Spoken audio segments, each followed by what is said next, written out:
Hello and welcome to another episode of the Simon and Friends podcast. I'm Simon Short. Joining me this week is Peyton Davila of Two Peas on a Pod. Peyton, welcome in, man. How you doing?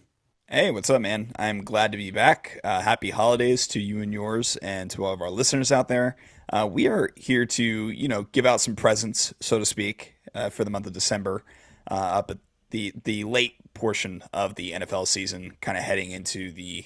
I guess this is kind of like the home stretch, and then depending on if you consider the playoffs the home stretch, but this is the home stretch of the regular season. So, we are going to be giving out some awards to some teams, some general themes of this part of the season that we're discussing. But I'm very glad to be getting into it with you soon.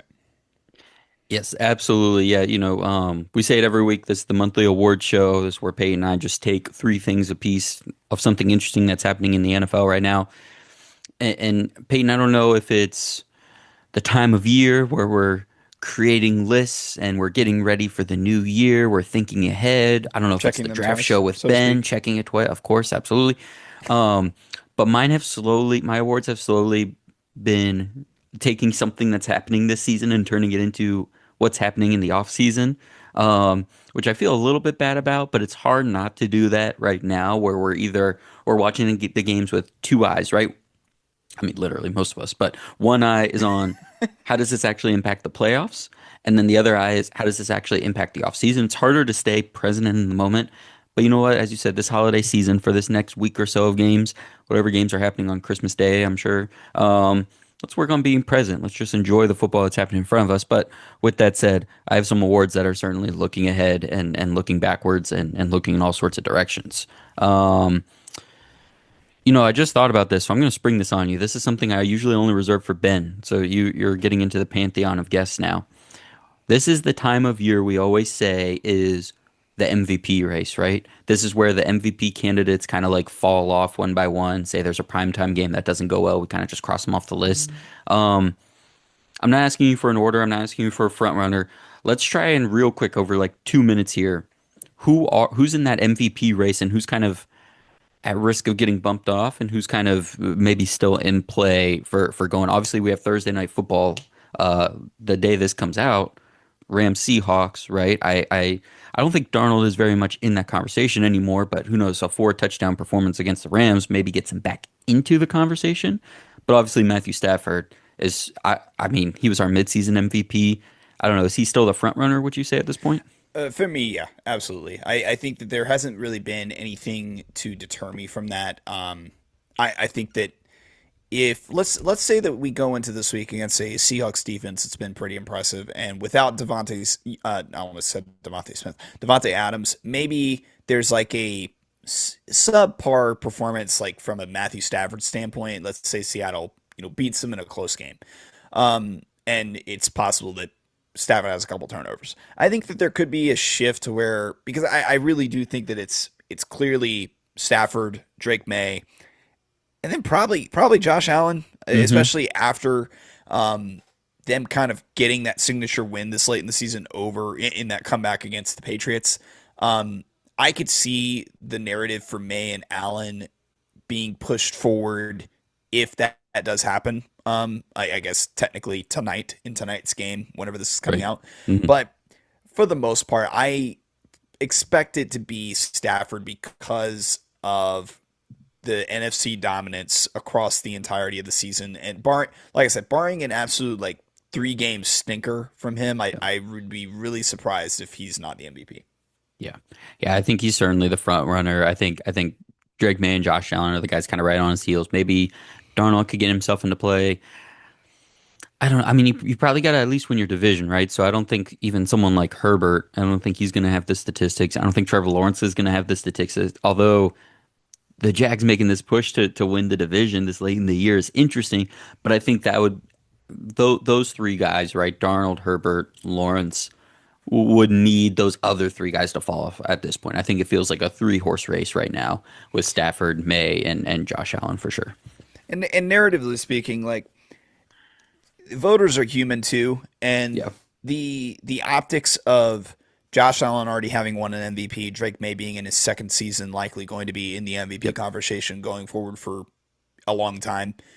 This is kind of Matthew Stafford's maybe last time where you could win an MVP, and Hmm. and oftentimes it's the voters are very much going to be in the camp of we kind of got to give him one. Yes. If he's ever going to get one, it has to be this one. It's Yes. the old Leonardo DiCaprio, The Revenant Oscar Yes. theory, where it's like there's probably seasons before where Stafford may or may not have been up for consideration, all of which probably on the Rams. But if there were ever a season to give it to him, it's probably this one. And so I think that you can't necessarily omit that particular aspect of the way the MVP race stands right now. So Yeah. Yeah, I agree. And I will just say on those other two leading candidates, Drake May literally plays Sunday Night Football this week. So watch out for that. And then Josh Allen plays. He doesn't have another night game, but he's got a 4:25 game against the Eagles in Week 17. So if there's still an award to be had at that point, that would be kind of that all eyes on me moment. But he kind of also did that last week against the Patriots with that big comeback win and his performance in there. And that Sunday Night Football game is against the Ravens. So Ravens aren't the team that they have been in years past, but obviously major market team, superstar quarterback. They're trying to still win their division, hold on, but the AFC North is being the Ravens. So I think each of those guys kind of have another primetime game in front of them to make their mark. But I'm with you, Stafford is certainly in the league. All right. That was fun. A little impromptu MVP conversation. We'll get that up on socials, I'm sure. But let's focus on the main, keep the main thing tonight. Peyton, we have, I'm just going to spoil it, we have 6 awards, all themed on holiday movies, quotes and themes and stories and whatnot. So very excited to dig into that with you. Go ahead and hand out your first award. What do you got going for us? all right, so the first award is going to be more thematic of kind of a lot of the discussions that are taking place either very up to like this moment based on some recent news that we got today, actually, I guess on Wednesday. I was And making the then graphic for this and I was like, should I add a couple more people to this just since he did last um, night? and but not only that, but like really for the past few weeks, whether it be due to injuries, whether it be due to kind of like narratives being discussed about certain quarterback situations in particular. And the award is going to be the Clark Griswold. There's more to this, but the Where's the Tylenol award for the teams with quarterback situations that are just giving them absolute headaches. I'm not going to say the rest of the quote for any like under 18 audiences, but if you've seen National Lampoon's Christmas Vacation, you know what comes before that. So this just kind of is a blanket way to kind of cover a lot of quarterback situations that have all of a sudden gone into flux since the last time we talked. And I wouldn't say more about of course, there's long term ramifications for a lot of these teams that I'm mentioning, but really a lot of the headaches that they have really just going into next season and how they're going to handle the quarterback position because a lot of these teams are not the majority of them, but a good amount of them are kind of built roster wise to have success next year. And the first of which is the Daniel Jones injury, which that was 2 weeks ago. But now that, we have Phillip Rivers back in the league, which is, if you would have told me, but I don't know what would have had to have happened, but if since the last time we met, right? Daniel Jones at the time was healthy, and if you would have told me like come via the DeLorean and said like, Peyton, I have to tell you something. Phillip Rivers is starting for the Colts in 4 weeks from now. I would have said, what the hell happened in between those 4 weeks? Because A it's lot, a lot, it yeah. seems like. But that's to me, it's more so the timeline. It's an Achilles injury where the Colts have this headache where Jones is not under contract for next year. If I had to guess, they might be able to like franchise tag him and Mm, kind of delay the inevitable of making the long-term commitment. But then again, it's like, do they get a discount from Daniel Jones because of the injury and like right. kind of get him below what would have been like what the market would have been for him? Hmm. And really with an Achilles, I mean, I don't know that he might not be ready until, I don't know, maybe like 2/3 of the season, Yeah. like they're 2/3 into the season. Yep. So then spurs the question, like, this is a Colts team that kind of leveraged a lot of assets to having the defense being competitive with Sauce, and then obviously Sauce goes down as well, which he should be back soon, but still. So in that case, it's like, what do they do at quarterback to remain competitive until Daniel Jones can come back? I would imagine they're not going to bring back Phil Rivers for next season. Anthony Richardson is still on the team. I don't know that that's kind of where they want to go from if their goal is to kind of keep the ship afloat, so to speak, until DJ comes back. Hmm. Now, the other like I said, the thing that I hinted at first is like, do you make the long term commitment to a guy who is coming off an Achilles injury, or do you franchise him and kind of like play the game of like bringing in a veteran to fill his shoes for a little bit? And the other thing is like, is he gonna like that? Because if the veteran plays well, then like if he's franchise tag, kind of makes him expendable, and like they might not want to commit a lot of money towards a guy who's coming off an Achilles injury and may not look the same. Hmm. We saw, I think it was Parker who pointed this out. Like Dak kind of had a very similar Mm. injury, I believe, and or maybe it was it Dak or was it Maul? Either way. But like some of these quarterbacks, especially with it being an Achilles, like Daniel Jones does have an element to his game that's very predicated off of his ability to extend the play, get out of the pocket, like Yes. mobility, Hmm. Hmm. and you wonder if that might hinder his ability to perform the same way as he did prior to the injury with the Colts. So that's one situation. The Falcons are another one where it's like Michael Penix knee injury out, which like a slew of knee injuries at this point, where it's almost, do you want to even trot him out there again? With the idea of like he can be our long term plan still at an older age for a quarterback in the first place. Cousins, Kirk is starting again now, and he's still under contract for next year. So, in all likelihood, Kirk's probably going to start there again. Like, I don't really know where else you go. There's not really any assets to allocate to a quarterback with these two guys already kind of in tow. So, that's more so like a headache that can't really be fixed. It's just going to be what it is Right. until, Hmm. 2027. The Cardinals now are kind of in a bit of a headache situation in the sense that I'm very intrigued to see if they are a player for one of the QBs this year, whether it Yes. be Hmm. Hmm. at the top of the draft or if they are going to take a chance on a developmental guy on in day two, like early day two, and keep Brissett around Hmm. to be the bridge, so to speak. Or do they just say, you know what, 2027's class is looking a lot more promising from a quarterback standpoint, and they just start Brissett all year, and maybe Yep. they just it's a punt year, and they just don't. Maybe not even a punt year, but like this was a Cardinals team that a lot of people sneakily had playoff hopes for, including myself. And now you're telling me that it's really hard to buy that they're going to be competitive in a playoffs sense with Jacoby Brissett. Yep. So it's just a matter of like, are they just going to accept defeat, or do they kind of be hyper aggressive and go after a guy in this draft? Carolina, I would say, is not really in that boat. It's kind of just, I think Bryce is just going to be there because he's still a cheap contract, and Hmm.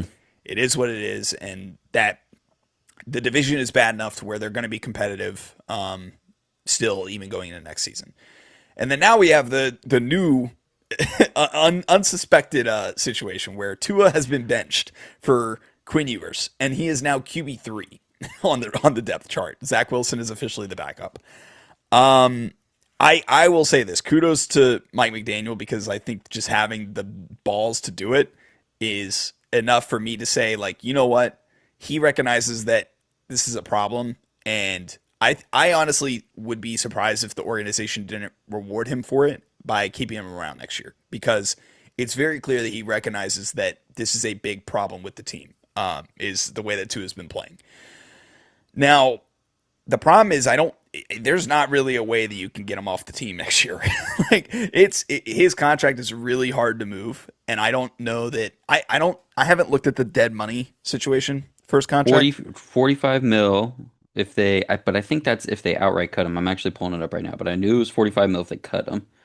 which is Um, just untenable. wait, 99 million if they cut Okay, him even more untenable. outright. Um, The 42.8 is like the cap that they literally lose. But if they trade, oh, so wow, the 45 is if they trade him. So that, but which they I don't even know. would I mean, that I don't even know what you do with that. Um, some. It was it Underdog or one of those, maybe even FanDuel was did the jersey swap, did the Kyler for Tua jersey swap because both teams would like technically, well, I don't, they probably wouldn't actually both save money if they did that. They would essentially even swap for those guys. it would be I don't more know. I don't cap know what that. compliant, I guess. Yeah. Yeah, but I like that's just doing it to do it.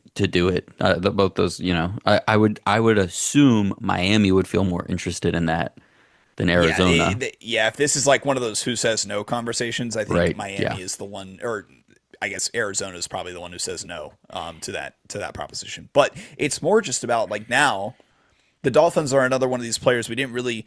I'll be honest. I even as bad as Tua has been, it kind of just felt like they were just gonna stick with Tua probably through next year and then figure out what to do after the fact. And Mhm. now it's like they are. It seems like maybe just Tua's done in Miami, and how are they going to move off him is the real Th- question. This is if we want to, because I mean, we've talked about these other ones in some way, shape, or form. I think the Dolphins one being pertinent for happening right now. Yeah.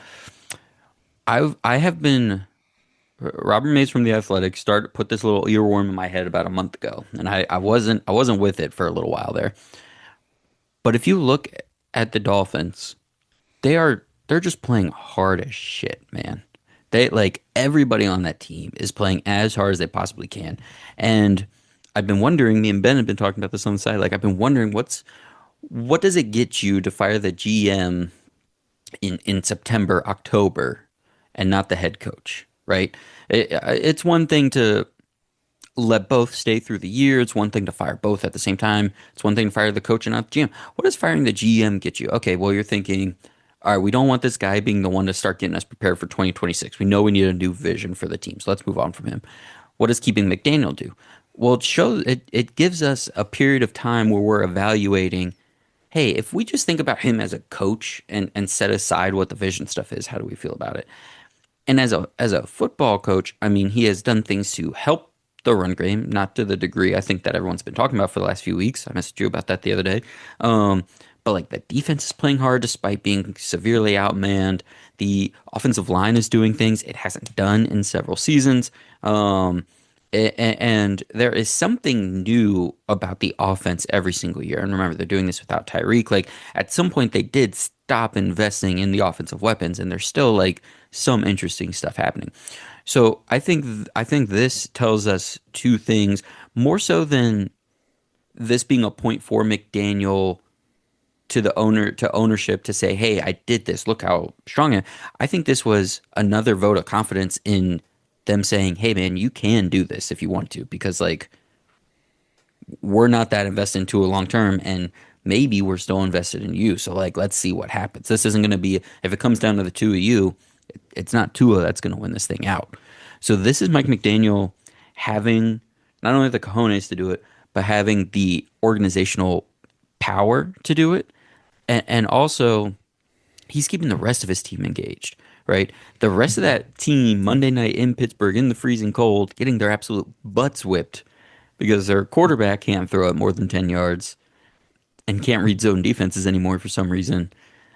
Like he's going to lose that locker room, and having control of that locker room is what's keeping him that job, right? He can't let loose of that. So even if Ewers is bad, they're all like, "Hey man, he benched a $100 million quarterback for us, right? So like we're gonna keep this thing strong for the next 3 weeks and try to keep him a job." In terms of what they do, I had been thinking already, like yeah, depending what Arizona does, kind of there in the top 10, depending on what, um, obviously Atlanta and Indianapolis don't have draft picks to play with, Yeah. but like, is where are we ultimately going to think about Ty Simpson when it comes to the draft? Is he going to be a guy like kind of just outside the top 10? Do the Dolphins just do that, right? Like, if they can, because let me see, I said $45 million cap hit. They technically save $11 million if they get him off their roster. I'm not one of these people that thinks big dead cat means you can't move on from the person. To me, it's like, is there any amount of savings for a guy that's unplayable? Great. Get him out of here. Let's just do it. Yeah. Because it's going to cost you that whether he's there or not. If you could save a little bit and just be done with it, be done with it. Save 11 million, take that draft pick, just draft another guy, put him in this roster that you have improved and coached up. Yeah, that seems like the easy button to me for that one. Kyler's a little tougher. And the thing is, who's going to trade for those guys? Because we could talk Yeah. about that incumbent, that first team's cap savings. That team's that taken them on. I haven't quite worked through all the what would a new team have to pay him without the signing bonus and stuff, but you'd still have to pay some money. And I don't know if Yeah. either of those quarterbacks are guys you really want to invest money in right now. One thing I will add to a point that you said that I think is important to remember from just understanding how these situations work in the league is the important thing you said was that McDaniel has the organizational power, and oftentimes like when it is a situation, because it doesn't happen often, but when the GM does go out this early and the coach is still kind of there rocking and rolling, even if the results aren't there, um, a lot of the time the reason is because it's not really the coach's as silly as it is to say, like it should be in most cases, but GMs are so stubborn to admit failure on assets, aka players, more often than not, is what I mean by assets, that they just did not produce the results that you had invested in, right? And Tua was one of those situations where it seemed like Chris Greer, just by all means necessary, wanted to make Tua work, and because that he signed to, the what was it, 100, and I forget what the end number was, but it was An a lot of insane people thought it number. was an overpay, and it very Yeah. clearly is now. But the fact that he's able to have the authority now to say, I like kind of like, I'm the captain now, so to speak, and just not allow the failure that is the organizational investment into it to dictate what he does with the roster, from a coaching standpoint. I respect him a lot for that. So the other honorable mention situations were like KC, just from a sense of like, when does Mahomes come back? And like with this roster is set up to win now, very clearly. Still, even after, even I forget whose free agency is, or who are free agents after Oh, this we'll year, talk about it. We'll talk but about it. yeah. And then Cincinnati, just because of like the whole Joe Burrow thing, which I think is probably a bunch of smoke in the first place. I'm It's sure it'll very be fun though. fine. It I'm is enjoying fun it. to like think about, like, these fake trade ideas of like, oh, what if you send Burrow to Cincinnati, or not Cincinnati, to Minnesota for JJ McCarthy and like a first, like whatever. It's fun to like propose, but it's not going to happen. I Yeah, I was guess just I about to just say want Steelers as soon as you said that. So we're both just at the end of the day, we're both just homers trying to get quarterbacks for our teams, but that's fine. but I did want to just kind of touch on all these because I think that for me, a lot more situations, whether it be because of injury or because of contract structures or because of the certain commitments that organizations have made to certain players, like Bryce, I guess in that case, and Tua, it's going to be interesting to see this many teams kind of have to try and eat their, have their cake and eat it too with the Yes. quarterback situations going into next season because of this. And it's almost like we're seeing the first, how do I say it? Like kind of the first few steps of that process, and how aggressive these teams are going to be to try and kind of tote the line, or like walk the tightrope perfectly enough to where they can remain competitive, and possibly like be competitive late into the season next year, given that their quarterback situations are so in flux. So When the other team I'll touch on real quick is the Falcons because I think it was just our last award show. I did the what if we don't have a starting quarterback, and that was right when Penix went down.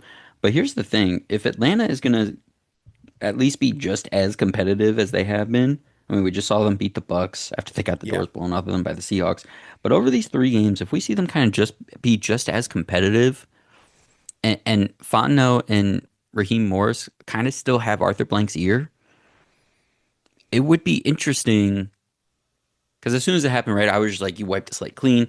Kirk Cousins, it's a dead cap hit, but like I said earlier, if you could save money, you do it. You move on from him. You save 20 mil in cap. You rebuild. The head coach and GM are gone. You just rebuilt the quarterback room.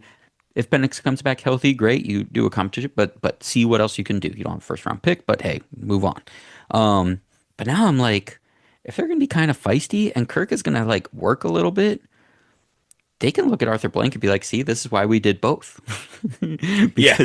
Because like if he's gonna be pretty good, he can spell us, I don't know, 6, 8, 10 weeks next year until Penix comes back and continue to be our franchise. And maybe all four of those guys, Cousins, Penix, Morris, and Fano, are all with the Falcons next year. So we'll see. We'll know what Arthur Blank is thinking because I think either all four of those guys are going to be with Atlanta and seriously in play for the next year or two, if they're all on the team and with the team, let's say in February. Um, or if we see Morrison Fontenot quickly let go of, Kirk Cousins is probably let go of. Penix is kind of pushed to the side while he rehabs, and they try to build the whole thing out again. Now I have a question because I can go one of two ways. You have once again, as always, segued me into two of my awards. So we could specifically talk about solutions, I think, for all of these teams you have mentioned, or we could talk about the Kansas City Chiefs and what they look like next year. Which way do you want to go? Well, do I want to draw in the normie crowd, or do I want to cater Yeah, to like the that football nerds? Is what you're that's asking me. that's really the question. That's really the Um, question. let's throw the normies a bone. Let's go with Okay. the Chiefs. All right. We love you, normies. All right. So let's talk about that Kansas City Chiefs debacle that you've been talking about. So, um, my award for the Kansas City Chiefs is the A Christmas Carol Award for the ghosts of seasons past, present, and future. On the heels of the Chiefs being eliminated from the playoff race for the first time in 10 years, I thought we'd take a look at this run from Kansas City and where we're going next. So this era of Chiefs football really started in 2018 when Mahomes was the starter. From 2018 to 2021 felt like one chapter, right? 4 years, two Super Bowl appearances, one Super Bowl win. The team was built on the explosiveness of Tyreek Hill. Think of like Miko Hardman, a young Travis Kelsey, catching bombs from a gunslinger Mahomes. Then Tyreek leaves, and it's a new chapter, a new style of play. 2022 to 2025 included three Super Bowl appearances, two wins, but this year missing the playoffs, and each year felt a little harder than the last. This makes sense because of the wear and tear these deep playoff runs put on the team, the attrition of the roster slowly losing pieces from that first chapter, and they haven't found that easy button replacement weapon for Mahomes in that time without a receiver as explosive as Hill and as Kelsey has aged and as a run game that never really fully developed. Instead, this chapter, this last 4 years, was defined by an assassin veteran Patrick Mahomes making plays behind what was a really good offensive line at one point in the last 4 years, which ended was also part of what ended that first run, and a really good defense. But this year, and really even in the last 2 years, we started seeing the decline of those pillars. Right, the tackle play started to fall. And then Joe Tooney is traded this offseason. And then on the defense, as that group is kind of aging and one to two guys are leaving every offseason, it's just a different unit. But this year, and this year specifically, we kind of saw like a 2.5 iteration where without all those weapons, without the defense to help him, without the really strong offensive line, we were seeing Patrick Mahomes run and rely on himself more than ever. And then the season is cut short with a torn ACL and LCL. So now the Chiefs have to look at themselves and figure out what's next. They locked up key members of that 2021 draft class: Nick Bolton, Creed Humphrey, Trey Smith. But the depth of that 2022 class is entering free agency. So think about guys like Brian Cook, Jalen Watson, Leo Chenal, Isaiah Pacheco even was in that class. Joshua Williams, the special teamer and backup cornerback, was in that class. That was a class that gave them a lot of depth on those Super Bowl runs. And like none of them are signed for next year. Those are all free agents, along with guys like Kareem Hunt, Hollywood Brown, Juju Smith-Schuster, Tyquan Thornton, Charles Omenihu, are all also free agents this offseason. Um, and none of the other draft classes, 2023, 2024, have really yielded guys that are like playing a lot and consistently and really key players. Some young guys that we're kind of looking at, Brashard Smith, the running back, if both Hunt and Pacheco are gone or one comes back on a really reduced role, could Smith be something? Noah Williams is a corner I liked and has played well in his time. And listen, the Chiefs are really good at drafting corner, so like he might just become a starting corner for them next year. Other draft picks like Jeffrey Bassa and Royals, we're waiting to see stuff on, so maybe that'll happen next year.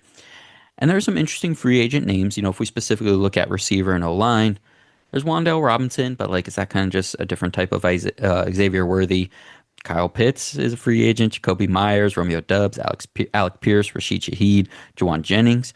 On the offensive line, there's a lot of veterans. There's a lot of guys that like you could see getting signed and thrown in. But man, we've been learning the last couple of years, it's hard to just grab a 33-year-old veteran offensive lineman and like if he's just like playing pretty good, he doesn't often go to a new situation and play just as well. So low key, the most interesting offensive line free agent I have this year is Cade Mays, in Carolina, who's just like a badass man, just like mean and nasty and just like puts people in the dirt. But I don't think that's going to be really the needle mover either. So really, I'm wondering here just what is going to happen with the Kansas City Chiefs? What is this next chapter going to look like? And I have some ideas, but like what are some things that you would like to see? What do you think will happen? Because along with all those free agents I listed, Travis Kelce's obviously a free agent. There's a decent chance he retires after this season. What do you think happens for the Chiefs this year? I am very curious to see if I think that the days of them kind of toting the line of being just kind of average to above average in both the run and the pass game Yeah. is kind of enough for them. I'm curious to see if they swing really one way or the other, like really harshly. Um, Given like the departures that are going to happen, right? Especially from the pass catching standpoint. I mean, really, it's Xavier Worthy and it's Rashi Rice are the two guys, and that's pretty much it. I guess I like Jalen Royals, but I'm not going to count on him to step into a role where he's expected to be this like got to count on him wide receiver three in the offense. And um, do I think that he has that kind of upside? Yes, but I'm not going to bank on it. Now, with that said, I think I would bank on them probably going more passive because here's the thing. Mahomes' mobility is very clearly going to take some time to come back, even if it isn't, even if it never gets back to like what it was this year, where he was, leading the team in rushing and being able to be a dynamic player in the run game. Now, what we've seen Dak, I wonder if we see Mahomes kind of shift to a Dak trajectory. And I know I've said that like a lot. It brought up Dak a lot. I think it's Parker's fault because he talks about him all the time. But I wonder if we see the Chiefs go the way of we are going to be hyper focused on the pass game Hmm. and but run game be damned, so to speak, because it hasn't really been the reason why we've been good anyways the last three Right. years. It's progressively gotten worse I mean, minus Mahomes this year, it's not been that much better than last year. Still relying on Kareem Hunt and Pacheco's looked better than he did at the beginning of the season. I'll give him the credit there, but those guys are both gone too. So I don't know that I expect them to just dump a bunch of assets into improving their run game when they do kind of have some building blocks in the passing game to where you can almost commit to that part of the offense. I'm not saying that they're going to be this explosive play offense like they were in the, I guess, what would that be, like mid 2010s, late 2010s at this Hmm. point. Yeah. I don't know if we're going to see that at all, but I do wonder if we're going to see more of kind of what the Cowboys do, in the sense of you have these two wide receivers that you can move around the formation, and a lot of it is between 10 and 20 yards. It's not a ton, like there are the deep plays in there, but it's not all fireworks in the way of Tyreek Hill and Xavier Worthy if you were to have like two guys like that on the offense, right? um, Now, that is kind of an idea. Like, I do wonder if maybe they consider bringing Tyreek back. Oh Granted, it would Lordy. be after the injury. Whew. It's not a terrible idea. Now, I Hmm. didn't even consider that until just now. But I wonder if it's a situation where they say either one of two things: we go and whoever the I guess whatever wide receiver. I'm trying to even think of what wide receiver would be available either for trade or in free agency that I would deem as like a difference making type of wide receiver that has the flexibility offensively. It's really hard to find one. I mean, I guess Jacoby Myers, but I don't know if Jacksonville's going to let him get out of there anyways. Right. And all of those guys feel like just things that they've done that I Yeah. mentioned, right? Like Myers, Dubs, Pierce, Hmm. Shaheed, Jennings. All of those guys are like nice and nice sounds mean, but which is ironic. But like those are good number twos, and I feel like we've tried to put good number twos in Kansas City for a long time. And to your point of like, sure, it's like effective and useful, but how useful is a number two if you don't have a number one? Right. And for we've seen that this whole chapter where it was like, okay, like we'll put a couple pieces in and we'll let Mahomes do his thing. But if the attrition just felt harder every single year, I'm with you on the thought process of like explosive. Like let's get after it, man.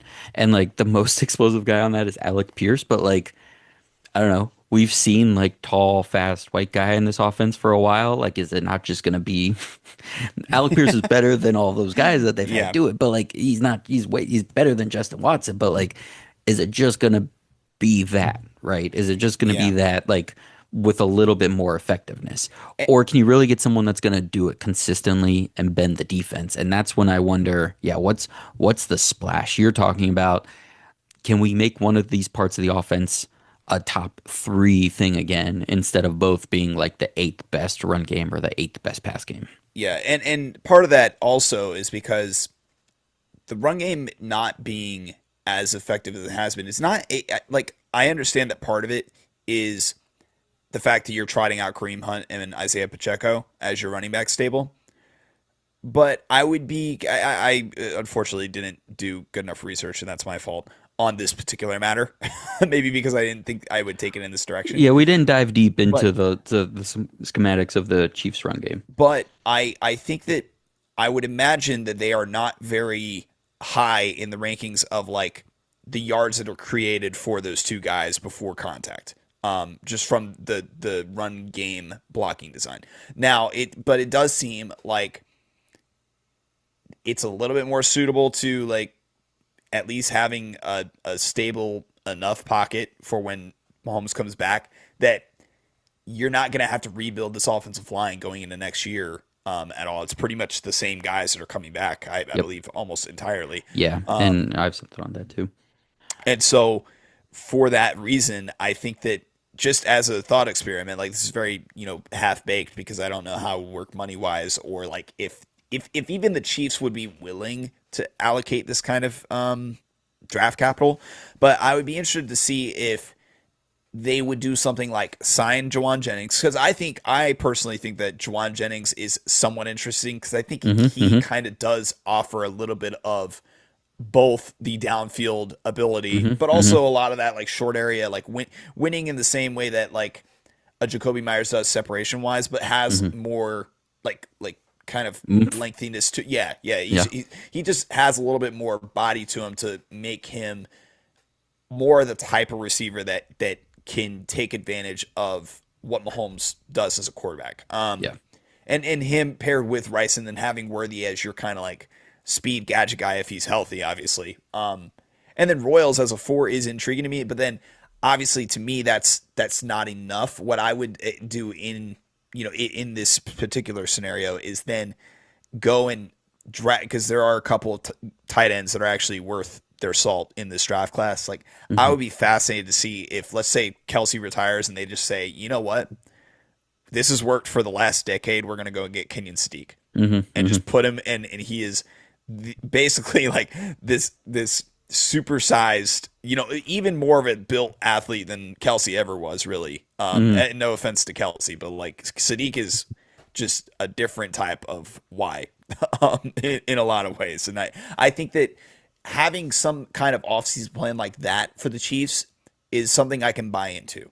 And it's like I said, it's not even that it has to be the pass game. It's just that I think allocating assets to improve the passing game is more achievable than it is to all of a sudden making this a top, 5 run game. I just don't see that in the cards. When you first brought up, like, I'm not sure if I would want to focus on the run game and pass game. I'm like, he's gonna say take Jeremiah Love in the first round. He's No, gonna I say it. think that He's would gonna be a say terrible idea.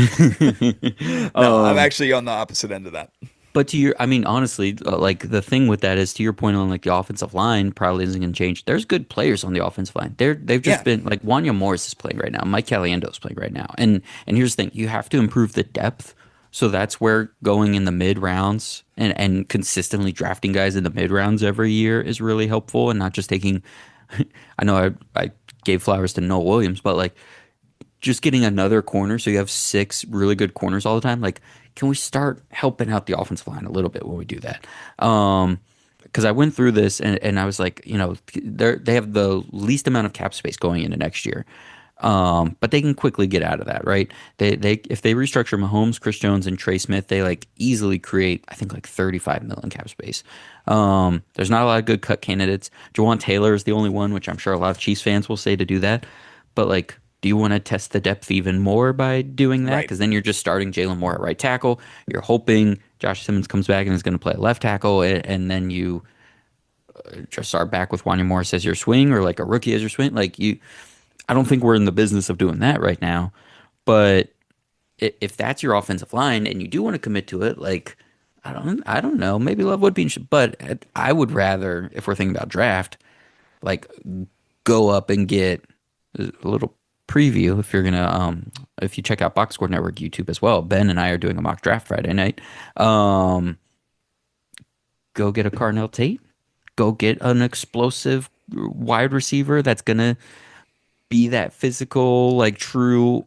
Go make a play. Go do something with it. I mean, that's kind of what I've been thinking about. And then but aside from that, like, yes, they need flash, right? And whether that's a Yeah. receiver, whether that's someone in the run game, I don't think you do another first round offensive lineman, especially in this draft. Um, I wish I could say like even an edge rusher, because let's not forget the defense. Like, Karlaftis is going to get you your 8 sacks, and Chris Jones is going to decide when he's going to be super effective. But like, can we get someone that's going to create a little juice in the front of the defense? They are getting back Norman Lott next season, who's not played it down, and I think that he Yeah, was highly. he's I, fine. I liked him quite a bit, I do and I too. think I think having him next to those guys is going to make a bigger difference than people realize. Yes, I do But like him, and I obviously he do has to like be healthy for that to happen. who's that Louisville edge?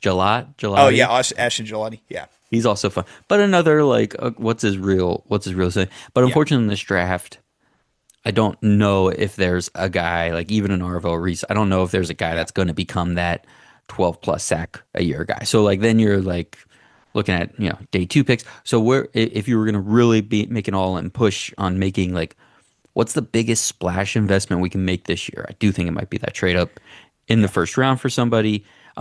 What I do want one last thing I want to ask you is I mentioned the depth of that class, the free agents, right? Like those are all names that are playing above like 50% of the snaps.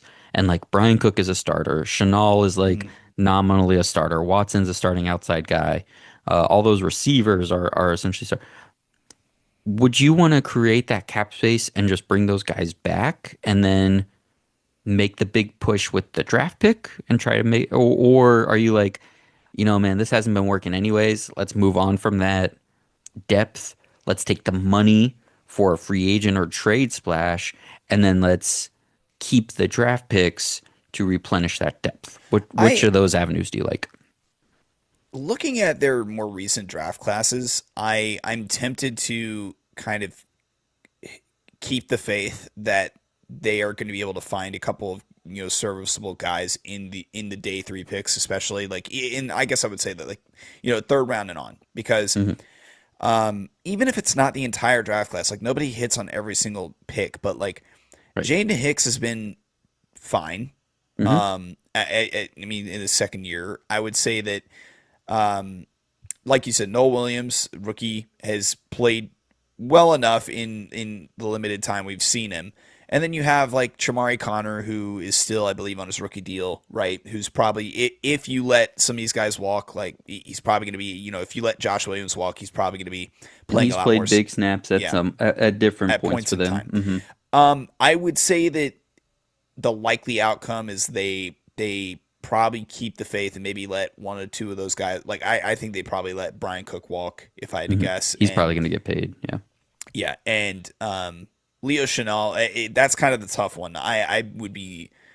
Yeah. He's been thrown around as kind of like the guy if a team needs a linebacker, like that is Hmm. the signing to make. And so to me, it's like those two seem like the casualties, and as a result, you're gonna have to kind of go and find the next of those two guys in your day two, day three picks, and whether or not they can do that, TBD. But at the same time, like they have kind of shown, Brett, not Brett Veach, right? Am I dumb and Yeah. No, forgetting you that? got Yeah, it. Hmm. yeah. Brett, Brett Veach hmm. has shown like the ability to do that in Yep. his tenure, really since like I don't know, like 2020 at the very Hmm. least. I mean, so I would say that kind of keep the faith, let him do his scouting magic and kind of go and find those guys that can replace them, even if it's not immediately successful. Like that's not hardly ever going to happen, but Right. for the long term, that can replace those. Like Brian Cook wasn't great immediately. No. He kind of took like a year and a half to get, maybe even like almost fully into the second year to kind of Yep. get to the point where he is now, where he's a pretty, I would say like top, 20-ish, maybe Hmm. top 15 safety in the league, Yep. somewhere in that, middle of the pack, but that's good by most standards. Yeah. It's The probably the actual prudent move. Use the draft Yeah, for depth, yeah, and try to make the one big yeah. move. I just don't know what the one big Now, like now like is AJ Brown going to be available? Do something for AJ that's Brown here? that is Um, interesting. I will but say how? one thing that like the alternate, almost like the reverse, not reverse, but like just reversing the ways that you do it. Which I didn't mind the idea of like being aggressive and getting a Carnell Tate, and then if Kelsey retires, like obviously you still need a tight end. And if you, instead of going to get the wide receiver in free agency, be aggressive, take the wide receiver in the draft, and then you go get the tight end in free agency. I mean, Isaiah Likely's going to be a free agent. And that's not Mm, like that. Like mm, thinking of just like different combinations of guys that we can kind of put together by, you know, using both venues of the draft and yeah, free agency to kind of like get some juice into the offense from a passing game standpoint, while also being realistic and saying like, well, you need to replace some dudes that are going to be leaving. I think though I think both venues are doable. But I mean, I would suspect that because I mean historically they haven't really brought back a ton of these like depth guys. Like Willie Gay, what was it? Willie Gay yep, ended up like walking. yep, They kind of let L'Jarius Sneed. Well, they traded him, but like right. um, Yeah, I mean there's the been corners famously they just have let go. McDuffie yeah was kind of the yeah rare one, but they yeah Ward went because they had Snead. Snead yeah went because they had McDuffie. yeah Juan McDuffie they chose to Thornhill, keep. like Hmm. yeah. So there's been a few situations where they're just kind of okay churning through and finding those guys Yeah, later in the rounds and developing them, and I don't have any reason to believe that they can't do that again. yeah. All right. At risk of this becoming a Chiefs podcast, because we're at the 50-minute mark just about here, I'm gonna go again real quick. I'm gonna go Okay. again because we're gonna knock out this next one. Because this is our last like theoretical award, and the other ones will Hmm. kind of focus on what's happening the rest of the season. So we also talked about the QB headache problem, right? We talked about what should these teams do that are in these in betweens where they have a young guy that they're not sure about or is hurt, and then they have an old guy that is a free agent or is hurt or is expensive. Like what should all these guys do? So here's the Buddy the Elf Inspiration Award going to Tyler Shuck and the New Orleans Saints. I didn't tell you what exactly I was going to be doing with Tyler Shuck here, but I'm calling No. him inspirational because Shuck has started 6 games so far this season after backing up Spencer Rattler to start the year, and he's actually been quite impressive considering he was the 41st overall pick or whatever it was, just like a very vanilla second round pick that was not traded up for, did not go late in the first, like what didn't fall, and so we all talked about just like we just walked up with our second round pick card and Tyler Shuck's name was on it, and he was the old 6'5" white guy that like nobody really wanted to pull the trigger on, so we knew we could get him there. But here's what he's done. He's had 239 passing yards or more in four of his last five starts, which is a 4,000 yard pace, mind you, over a 17 game season. Despite being 26th in EPA per dropback, there are some positive underlying metrics. He's 13th in air yards per attempt, so he's not just checking it down every play. He's 16th in completion percentage over expectation. He's seventh in fastest time throw, so he's getting rid of the ball quickly, and he's also pushing it. He's 10th best in QB pressure rate, so he's not taking a lot of pressure, which for me, the one thing I was most nervous about with him coming out is how he handles the pocket, either getting rid of the ball too long, moving badly in the pocket, putting himself into danger. Because I watched his last two games back, the Bucks game and the Panthers game, and I like what I see as well. He's standing tall in the pocket. He's using the middle of the field. He looks athletic enough. He's getting out when he needs to, but he's also just maneuvering in the pocket when he can, and he's not doing too much. There doesn't appear to be any issues with the arm strength or overall arm talent, which we never really thought was the issue for him coming out. Anyways, it was really just the age, the injury history, and the pocket movement, right? The pocket awareness. Now, two of those three things, at least, were what we were saying about Michael Penix, and look where they are now. So, like the Saints, who knows? Next year could just be in the Falcons situation.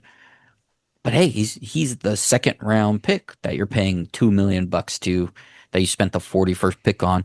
He's not the eighth overall pick that you're paying all this money and hoping your franchise works out for, right? So so in a draft this year that's potentially more day two quarterback prospects than first round prospects, how many teams will copy the Saints model in 2026? The Saints passed on Jackson Dart and Shadur Sanders last year when many thought they would be possibilities there for the Saints in the first round. Um, and instead they go for Shuck, who was QB3. They took him in the 40s. And it's not a popular range to take a quarterback early in the second. Usually that guy slips outside of the top 50 where you're like, oh, well, he's outside the top 50. We can take a risk on a quarterback here. Or if you like him, you trade up and you get him at the end of the first round. No, we just usually let these guys move past or not get into the 40s. So is this a trend we could see come back? I've been waiting for this era. I've been waiting for this, like, there's a guy that you have a day two grade on, just take him in the second round. Don't force yourself to trade up for him. And let's not all just agree to let these guys slide. If you need a quarterback, get one and see what happens. Um, so is this a trend we could see after Shuck's impressive season? And so those teams, I'm doing this for the viewers at home, like the Falcons, like the Colts, even the Panthers, when your answers to these questions might just be get a more competitive backup in, right? Okay, if you give Daniel Jones the franchise tag or like a 2 year deal for a slight discount of the franchise tag, and it's not guaranteed in the second year, but you don't want to just make it Anthony Richardson versus Riley Leonard, and you don't have a first round draft pick to use, and wow, you're still spending a lot of money on your quarterback room, so you don't want to go out and pay someone big. Not that there's a lot of that this year. Do you just draft a guy in the second round just to say like, all right, here's a little bit of draft pedigree, here's a little bit of talent, go and compete, see what happens. If you're the Panthers, you don't want to walk in with Andy Dalton as your backup again. It's probably been nice for Bryce in the locker room, but like, I think he's graduated past that point, and Dalton clearly on the field is done. So like, do you pay for another high end backup or like second round pick? Let's see what happens here. Um, the Cardinals. Okay, we traded Kyler, but we didn't want to draft someone with a sixth overall pick. We'll bring back Brissett and we'll draft Cade Klubnik. If you're maybe not the Bengals or Chiefs in this conversation, but the Dolphins. If you're the Dolphins, second round pick, you have to keep Tua for whatever reason. Do you want the 11th pick and Tua to both be in the quarterback room? That's what I would do. But like, can you just do this on day two? So that's why I'm here with this inspiration award. Buddy the Elf, when he gets everybody to sing the Christmas carols at the end of the movie to power Santa's sleigh, do we see teams say, yeah, you know what? Screw it. Drew Aller, pick 49. Let's just see what happens. He's got a lot of talent. Screw. Oh, wow. Ty Simpson. Let's just let him fall to us in the second round instead of taking him at 11. Um, oh, man. It's the 81st pick, and we're not sure about our quarterback. Carson Beck. Come on, man. Probably not Carson Beck. I just have his picture up here. Cade Klubnik. Jada Mayava, you want to stay in the draft? Yeah, man. We'll take you day two. We'll see we'll just see what happens. I'm wondering if this can happen. So what do you think? Can this be a trend? Can we see someone get drafted in the 40s again this year? A team we think right now is quarterback needy. if they miss out on the guy in the first round, can we see them just like wait and just take a guy in the second or third and maybe try to help their quarterback room? I think that a lot of the situations that we went over, and maybe even some that we didn't name, are kind of ones where this makes a lot of sense to do it just because the money makes sense, right? And it's just, are you gonna be the team that let's just say Gardner Minshew has a really good 3 game stretch here that pays Gardner Minshew, It's a great point. 8 million to, Yeah. ish, or $9 million contract, maybe more depending, for the next 2 seasons? Or do you want to go and just say, you know what, Carson Beck didn't look too bad against Texas A&M, right? Like, he looked fine. He looked like he could probably do some stuff, and like maybe just he might make a couple of mistakes here and there, but it's not anything that we can't at least work with. Yep. For a guy that at one point was projected to be a number 1 overall pick. Hmm. Um, Exactly. so I do think that and that's just one example, but I do think that this probably is going to be a trend that we see more often, especially because of the way that we're seeing quarterbacks approach their declaration for the draft. And this is not like some mind-boggling, like, oh, this is something you never thought of before, but like, guys are staying in school longer. Shuck had, I don't know how many, like, what, 6 years in college. Played a lot of football in that 6 years. Yep. Also, just got like had a lot of personal growth in that time before he ever got to the league, right? And what we're seeing now is kind of, I didn't realize that, it's funny how before the season they announced Rattler as the starter, and it's like, well, Shuck must be really bad. And now we're at the point where it's like, well, why didn't you just start Shuck from week 1? This doesn't look nearly as bad as everybody made it seem. Right. Like he had so far to go. And I think that just having that much experience, granted, I'm not saying, look for the 6th year quarterback coming Right. out of the Yep. draft, Hmm. but maybe take a look at like the 5th year guy, you Hmm. know, that was the grad, the grad transfer, or, well, I guess that's a, what's the word? Antiquated kind of, terminology, because grad transfer doesn't really mean anything. Everybody transfers whenever they are in their 5th year. Um, but my point being is, like, those 5th year seniors, if they at least show you some signs and like have these athletic traits, right? Even if it's not perfect, it seems like these guys are going to be a little bit further along Hmm. than the 3rd year developmental guy that you might consider taking in the 3rd round. And there's more, even if, yes, it is cheaper, even if you're having to use higher draft capital, there's so much more utility to these guys who can like step in and play right away. Now, is it going to work out 100% of the time? No. But to your point, we're seeing an example right now of a guy who, man, if everything works out right, and let's say you are, one of these teams that's really screwed from a like an Atlanta, like a Falcons, or even a Cardinals, right? Like, one of these teams where it's just like, we have no idea what we're going to do at quarterback.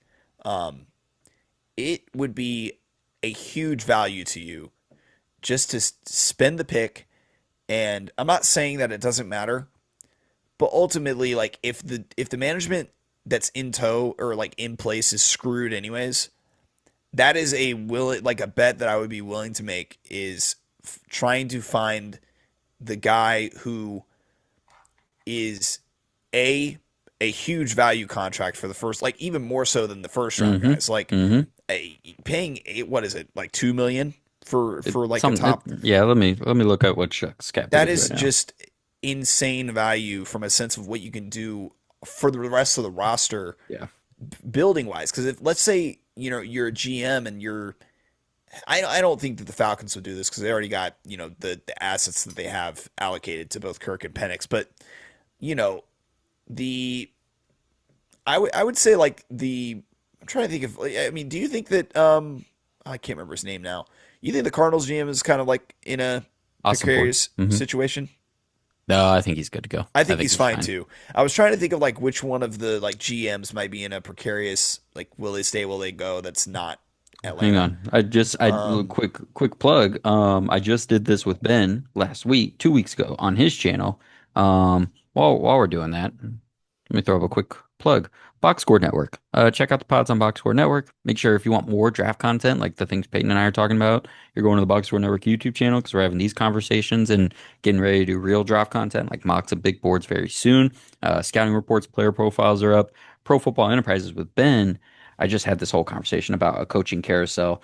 Who do I have as my GMs that I thought might be in some trouble? Keep scrolling, keep scrolling. GM jobs. Well, it's funny enough. The Bills I put on there. Okay. Brandon Beane's been tweaking lately. Could he be out of there? The Browns, if they want to clean house. The Dolphins obviously have an opening. The Falcons potentially, if they moved on from Fano. Those were guys I talked about with Ben. Ben obviously also wants to get a real GM for the Saints. I don't think that's going to happen, but that was his pet project as well. So, So maybe of those options, then like now that Miami kind of has an opening, maybe Miami because of the like money aspect of it does that, right? yeah. And takes a like not to say Carson Beck because that would be like kind of funny because he's already there. Moving costs would be low. But the And just Beck but and Ewers would be like a hilarious yeah, it combination. would I be a can already see the hilarious Bleacher quarterback room. Report like cartoons of like, remember when we were supposed to be first round picks? Yeah. Yeah. Remember when we thought about going to Miami or went to Miami to try to resurrect our career? Yeah. Remember when we were day three picks to the Dolphins? Yeah. But They're all I just guess bummed. more to your point, like from maybe not so much focusing on this specific draft class because there's not, I don't know the archetypes are there, but we are going to have more archetypes like Tyler Shuck going forward, where it's the like overly experienced guy who has like some kind of negatives in his scouting report, which in Shuck's, like you said, it was his injury history and his pocket presence, or pocket movement rather. There's but there's enough there to where you can get enough out of the guy to figure out a like he can be serviceable and b you can actually kind of fix the rest of the roster while you have him. Right. Was a good example of this honestly, and this has been a long time, but like Andy Dalton kind of allowed this for the Bengals, where they took him in the second round. He had like some flaws. He wasn't the most like super athlete,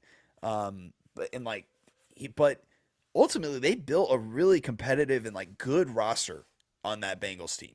Like Mm-hmm. great defense on that Yep. team, like good Yep. good offensive weapons, and I think that that's kind of, even though yes it was like 15 years ago at this point or whatever it was, still a really good example of like why this can kind of be a model you can follow even in today's NFL.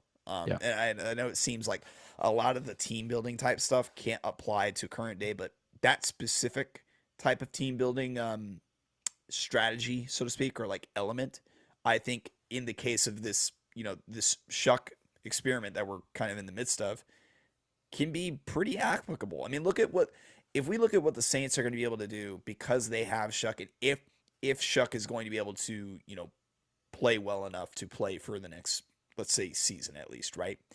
Um, I would imagine they're probably going to be able to get a lot better skill weapons in there, because I, no offense to Chris Olave and Devon Vele, but like Chris Olave is personally, in my opinion, not like he's not a wide receiver one. Like Mm-hmm. Mm-hmm. I think people are like early on we kind of wanted him to be what JSN is now, and that's Right. just not the case.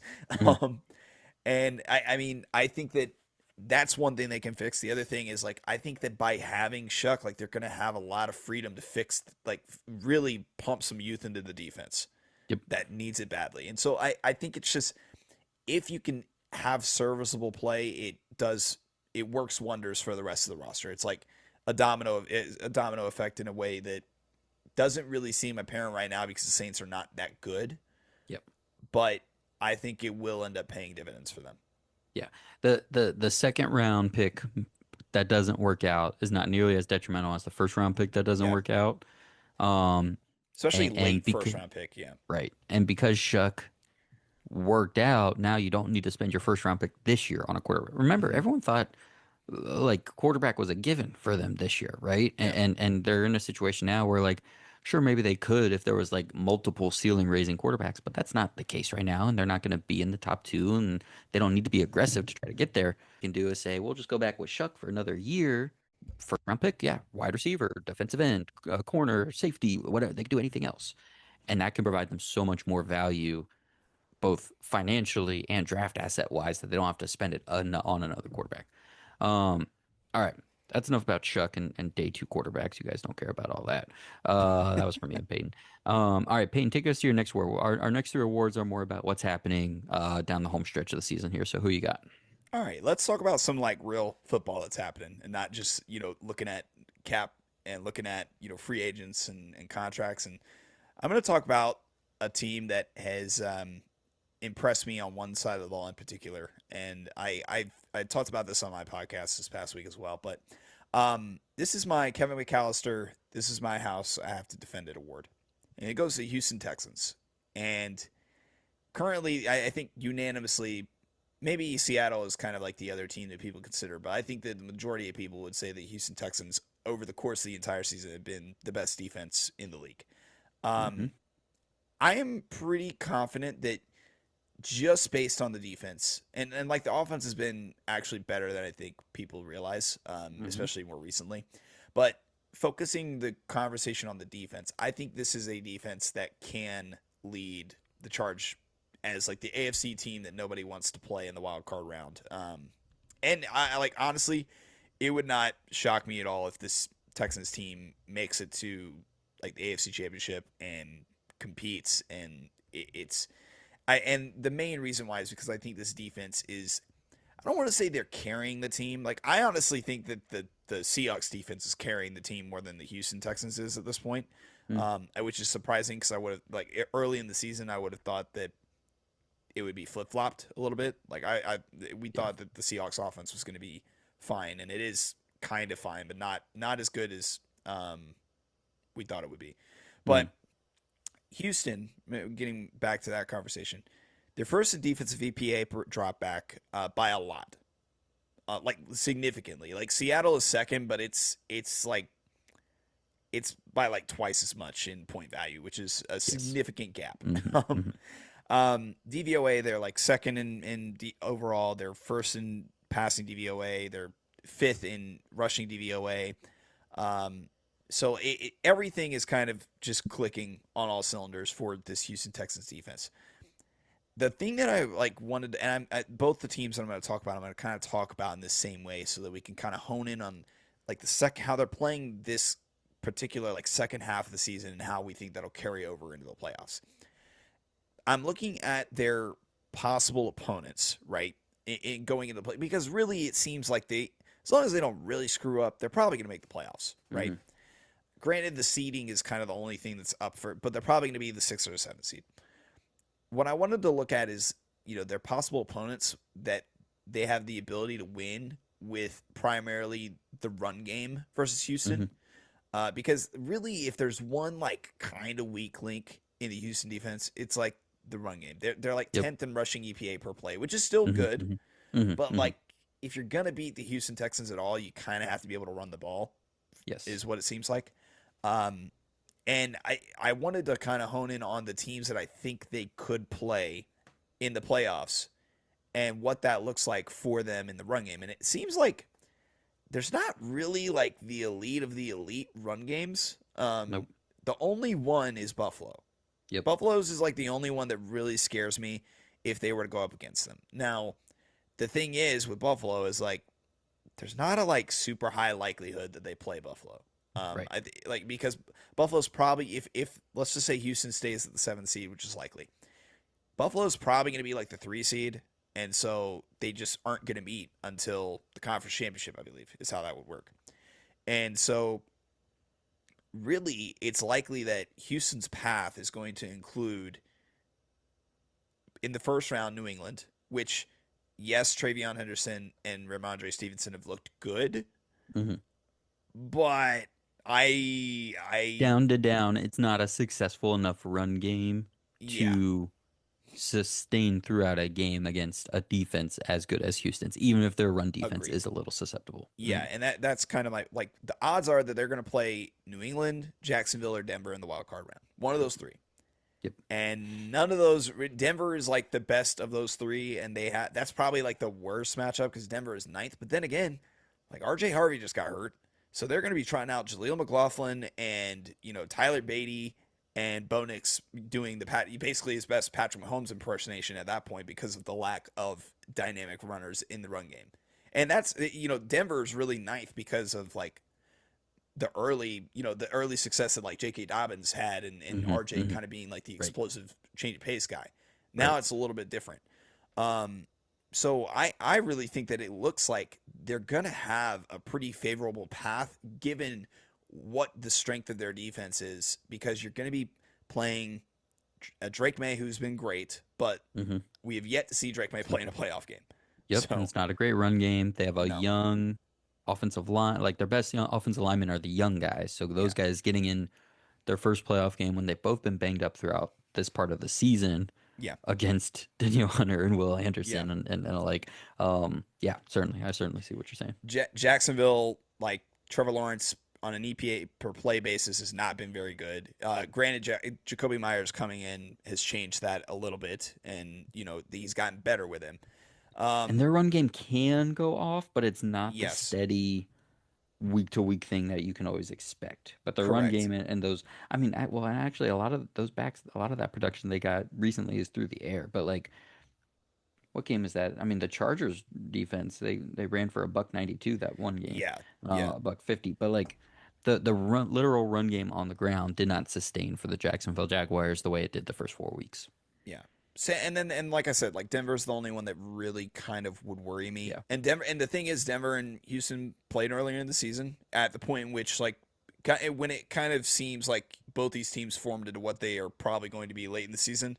Hmm. I forget how many weeks it was ago, but like Denver won Week 18 to nine. 15. It was not a Yep. very like it was a very closely contested game. Houston brought So them down to their level. Hmm. yeah, and I think that by doing that, and not to say it this way, but like Houston's offense has looked a lot better than it did back then Yep. in like the last month. They somehow like the offensive line is not doesn't look like the worst offensive line in the league, which we thought it was going to be for the majority of early part of the season. But I do think that my point to this award is just that I think you kind of got to prepare for Houston to be a real player in the playoffs because their path looks super like favorable to what they are good at from a defensive standpoint. As long as like the offense doesn't completely crap out, which I mean sometimes it does happen, but I don't know that that's going to happen unless they and even if they do go up against an elite defense like Denver, it's clear that they like you said they brought them down to their level like earlier in the season, and I think that in a single game like sample size, it can flip a coin like the Texans are going to win by a field goal this time, you know. So I do want people to realize that yes, this is a seventh seed Houston team, but it is not your normal seventh seed that is going to finish with 10 wins or whatever they're going to end up finishing with. Um, I just went back for the offensive line to make sure I had all the weeks correct on when the big change was made. Um, Laken Tomlinson is the veteran that every time I watch him, man, I think the film like looks better than the way people talk about. But he's just not a very impact. He's just a little slow-footed in pass protection. He doesn't get a lot of push in the run game, which like is like what do you do here exactly? Um, his last game was week 9, which was that Denver game, mind you. At that point, that right? Was it that one? Week 9? 1, 2, 3, 4, 5, 6, 7, 8. Yeah, because he missed one of those games. They were 3-5, right? After that Mm-hmm. Broncos game. Then he gets benched, subsequently released a couple weeks later. They haven't lost since then. It's just crazy. They moved That's just Titus a Howard great. over to left guard, take his spot. Trent Brown's playing right tackle. And funnily enough, it doesn't matter which of their young guys is playing left tackle, whether it's Ariante Ersby or Blake Fisher. They're just like put one of the young guys at left tackle next to Titus Howard and put not Trent. Did I say Trent Williams earlier? Trent Brown. Jesus. No, you said Trent Brown. Yeah. Okay. Trent Brown at right tackle next to Ed Ingram, who's like kind of doing the point of the season where he figures things out for a few weeks, and like it's just serviceable enough that Stroud can get off just enough passes to work it out. I tried to go through when you say you're going to do Houston. I wanted to make sure to not just talk about their awesome defense, which is awesome, and I wanted to give, but the offense isn't like demonstrably better in any aspect really. Like once they weren't horrible after the first 3 weeks of the season. Um, they because they weren't trying to run Nick Chubb every play. Yeah. They settled into being just mediocre enough that the defense could be elite, right? Those Correct. first 3 weeks, it was like the defense was really good, but the offense was so bad it was hurting them.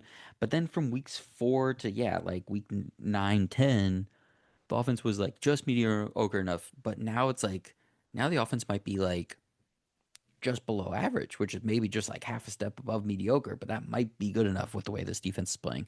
So I love this. I love the award. I love the idea of which matchup favors them. Yeah, if they don't hit Buffalo, they're not hitting the team that can truly, because like, man, even if that Denver run game like might be able to do something, at the end of the day, Bo Nix is going to have to drop back and throw some passes against the Correct. Houston defense at some point, and I that's not good for him. Same thing with Jacksonville. Like even if they got their run game going, like Trevor Lawrence at some point is going to have to make plays against the Houston defense. Don't love that. Um, we're not even mentioning the AFC North, but that's fine. Uh, Chargers, like the Chargers, Justin Herbert could do it. We've seen him make plays against Houston, but they have no offensive line, so that would just be atrocious. So I'm right there with you. Go ahead. I want you to go ahead and double up now. Talk about Oh, your other okay. team that can make a little run here towards the end of the season. Yeah. Shifting to the other conference, I did want to kind of like pick a team in each conference that I think is, and they're very like similar in the way that they're standing in the conference. They're likely not going to end up winning their division, but they're going to end up in one of these wild card spots. This is my Tom Hanks. One thing about trains, it doesn't matter where you're going. What matters is deciding to get on award for the San Francisco 49ers. And the San Francisco 49ers, the thing about them that is interesting is I think their path, all of a sudden, with the way that the NFC is kind of like shaping, has surprisingly become a sleeper Super Bowl contender, I think, because of the I guess you could say yeah, like upswings and downswings of certain teams within the conferences that are very different than what we thought they would end up Yep. being. Yep. And I think now is kind of when you can buy into the 49ers being a real player in the postseason. Um, the first thing I wanted to talk about, I'll shift to the offense first because the offense is kind of the thing that's, in my opinion, Yeah. in a similar way to Houston defensively. San Francisco offensively is like the whole reason this buy-in exists.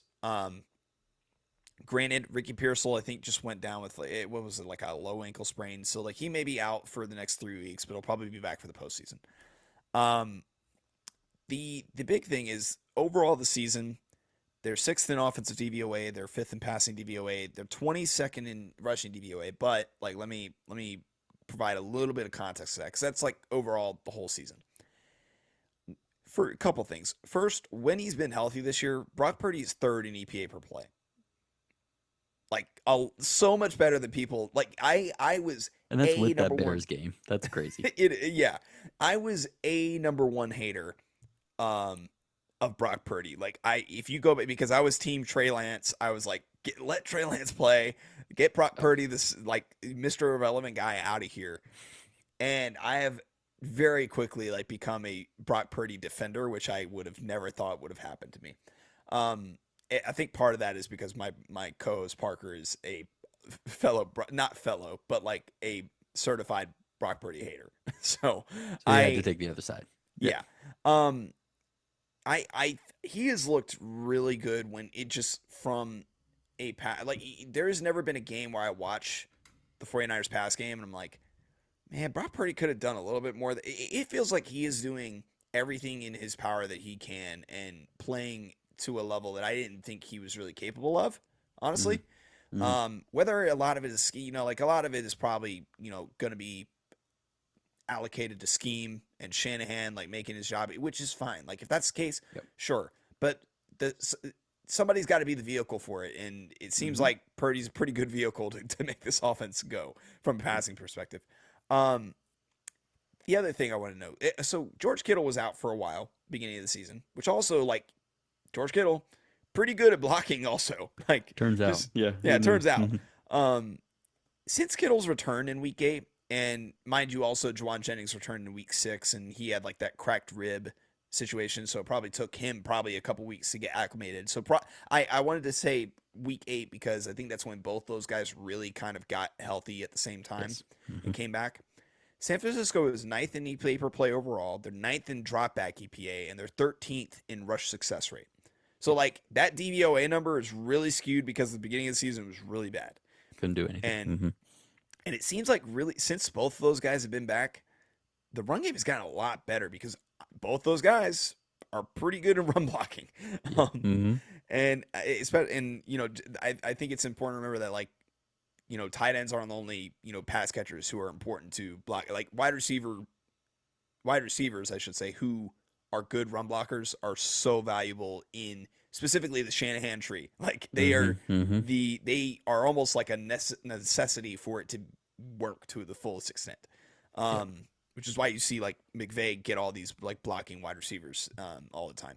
Um, I wanted to do a similar thing, kind of, but I also wanted to do a similar analysis of like looking at where because San Francisco is in a very similar position to Houston, where they're kind of like not going to move. They're not. They're probably not going to win the division. Um, I think the best they'll probably get to is like the fifth seed, which like, Mm-hmm. but you They could kind of would need definitely be some there. help to Mm-hmm. do that. So I looked at the playoff opponents and kind of what the landscape looked from the opponents they're going to face and how good their rushing defenses are. Because I think that the biggest Okay. like scuttlebutt with a lot of people buying into the offense of the San Francisco 49ers is, oh yeah, but they're not super efficient in the run game. And like Christian Mm-hmm. Mm-hmm. McCaffrey is just getting like 3 yards per carry or whatever it is, Yep. which is not like I can understand that over the season it has not been very efficient, but it's been better since like the guys have been there. The playoff opponents that it's likely they're going to face, it's Chicago, it's Detroit, it's Green Bay, Philly, and Tampa, which is a lot more than like what I named for Houston. But looking at their defensive rush success rate, um, Chicago is 20th. So that would be like Not great. a number one, the best matchup like that could Right. Uh-huh. for San Fran. If they play Chicago, it's like they're licking their chops. I think. Yeah. Um, Detroit right now is 16th, which Yep. I mean, with their secondary injuries, like that would be also an incredible matchup for San Francisco. Green Bay now, like they are eighth in defensive rush success rate, but without Micah, Yep. um, that's probably not accurate. just Nope. gonna Mm-mm. say that. Mm-mm. So, and not only that, but Devontae Wyatt also like was kind of part of the team at the Mm-hmm. beginning of the Mm-hmm. season. That like interior defensive lineman is a good run stopper as well. So that kind of skews to where that eighth is probably more like closer to like 14th or something like that Mm-hmm. without those Mm-hmm. guys. And then really the two that are not great matchups would be like Philly and Tampa are like the only Mm-hmm. two where it kind of like scares me a little bit in the same way that like Buffalo, like we talked about Buffalo, where Philly is ninth and Tampa Bay is sixth against the run. So, and Philly is really the one that scares me more Right. because Tampa passing wise, you've been able to like eat against them for the last Yeah, month. and Tampa offensively probably just couldn't keep up Yeah. anyways. Philly weirdly is kind of the one that I would be worried is the only one I would say is like super concerning from a sense of being able to kind of put like be the kryptonite of the San Francisco offense in Mm-hmm. the playoffs, so to speak. So like the biggest thing to me is can the San Francisco run game sustain in minus against minus matchups like really with Philly and Tampa, but mostly Philly and yeah, I guess Green Bay. Like I do think Green Bay's defense is fine, but can it sustain um, in a way that where it can heavily rely on the passing game, given how efficient it's been if they can't really run the ball. And that's why it's like bring up Philly is kind of like the only bugaboo that I see coming up in the playoffs is if they go against that team, that's the only one that really scares me from a being able to prevent the 49ers from doing what they want to do on offense. So that would be like a 3-5 matchup, a Yeah, I 3-6 think matchup, three yeah, six. three If six. Yeah, that's that's what I was looking at. 6, 7. Yeah, that one would be tough. Philly, again, like the thing about the whole defense versus offense thing, like what specifically looking at these two teams, everything you said about 49ers, 100% echo. Yes, the offense is elite. Shannon's always going to put that together.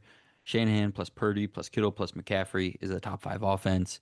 However, they need to get it done, but the run offense is much, much better um, now since those guys have all gotten healthy, like you said. The thing that is the thing that with the offense. is I feel like it just covers up so many more holes than the defense does, right? That the defense can't score you touchdowns, or very rarely is going to score you touchdowns. At the end of the day, your defense can allow touchdowns all the time, which like the 49ers defense does. But if your offense is going to go right back out there and also put up 7 points, then you're always going to have a chance. Specifically looking at the run game element of it, I also think the idea of game planning for a specific matchup and Shanahan having the ability to do that could eat any of these units alive, right? Like even Philly, because there are games that Jalen Carter can just be like taken out of a game. But that's why they went out and get a Jalen Phillips, and that's why they get Jordan Davis is having a career year. But like and like no like Nolan Smith is great, but like let's just say like they're like, okay, you know what we're gonna do all game long is we're just gonna hit Nolan Smith with George Kittle and Kyle Juszczyk on every single play, and we're gonna line up all the linemen hat on a hat with everybody else, and we're just gonna run Nolan Smith's side all the time and see if he can stop, if he can get by Kittle and Juszczyk and see what our run game looks like that game. When it's Tampa Bay, we're just gonna put five hands on Vita Vea every single play, and we're going to make everybody else on that defensive line try to beat us. When they have that ability to game plan specifically, especially when it comes playoff time, and that's the only thing they're worried about at that point, especially if they're not also wondering who's going to play quarterback for them. Um, yeah, I have a while I agreed with your Houston point and think you're totally right about like where the run defense can kind of be hidden a little bit. I believe in this one even more in terms of this thing is the one that can sustain and like maybe push them into a real place come playoff time. And that's especially factoring even though we think the better teams overall are in the NFC, that includes the 49ers, and I think they are much more capable, I'll say, of like kind of running through most of these teams. Like there's not really a team from a defensive standpoint that scares me. It'll just be about can they score enough points because the Yeah. 49ers defense, if it has to go up against obviously the Rams, probably not going to be enough. If the Packers just find a way to get hot offensively and it's like that Cowboys game in week 3, it's just a shootout game. Like I don't think they're gonna ever get the Packers stop being able to stop the Packers.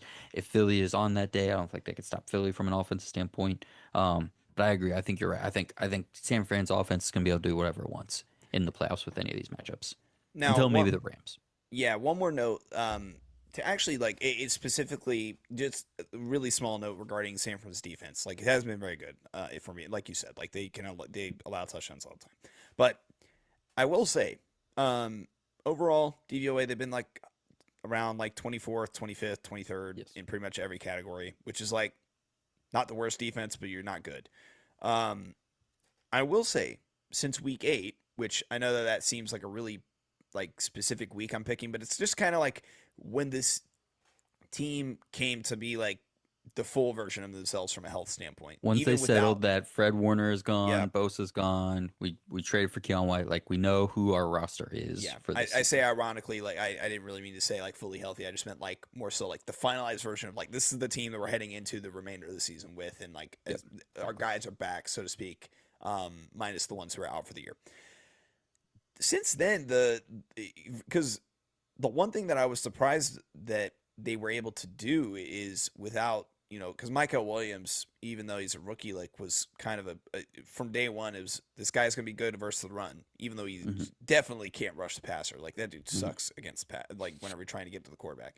But even with him out, since week 8, they've improved to 14th in defensive rush EPA per play. Mm, So like they're kind of like a slightly above average defense versus the run, which I yeah, was surprised by. that's good. Mm, Um, and specifically, like the two matches that I named with Philly and Tampa, right, where it was like those are kind of the ones you don't want to face hmm. offensively. However, defensively, it kind of like helps out if they were to end Yep. up against those guys because Philly is 20th in rush EPA per play on offense because for Hilarious. whatever reason they can't run the ball, probably because of offensive line issues. And then Tampa is 22nd. And so like they really neither and Yep. granted Tampa is probably because Bucky Irving was out most of the season, that probably has hmm something to do with it.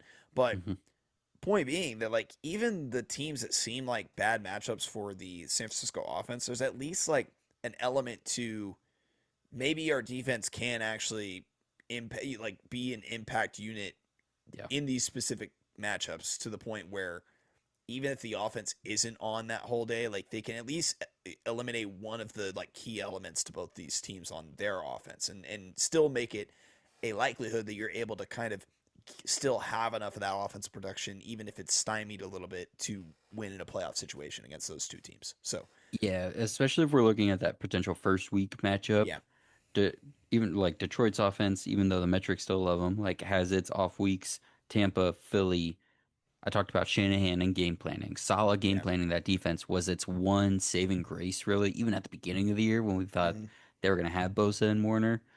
Now, even still, though, solid game planning for like this beat up Bucks offense, this Philly broken mentally Like yeah, offense, whatever is and going on there, right? Detroit's like up and down. Like there's weaknesses in Detroit's offense, so I expect Mm-hmm. Solid to be able to put a game plan together to try and slow that down, exploit that a little bit. But still, like Green Bay's offense, Chicago's offense, even the Rams and Seattle. Like I don't know if they're just gonna have the horses for that, but again, if your offense can put up 31, 35 points in any given week, because even I did want to quickly look back and be like, okay, like just points. Like, what are the points that they're giving up defensively?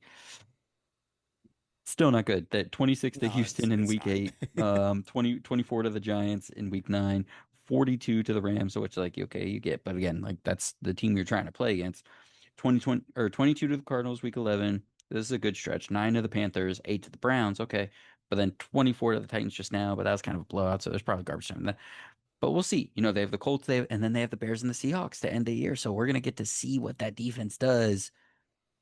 And on both sides, those guys are gonna potentially get to see each other again just a few short weeks later.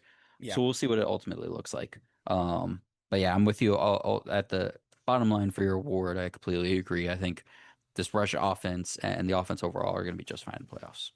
yeah. I to be fair, I didn't include L.A. and Seattle in this You didn't, conversation. you didn't. Nope. Um, but not because it was convenient, because like really San Fran is only going to play those guys if they like win in the first round, and probably not even Seattle because of the way the seeding might work. So Yeah.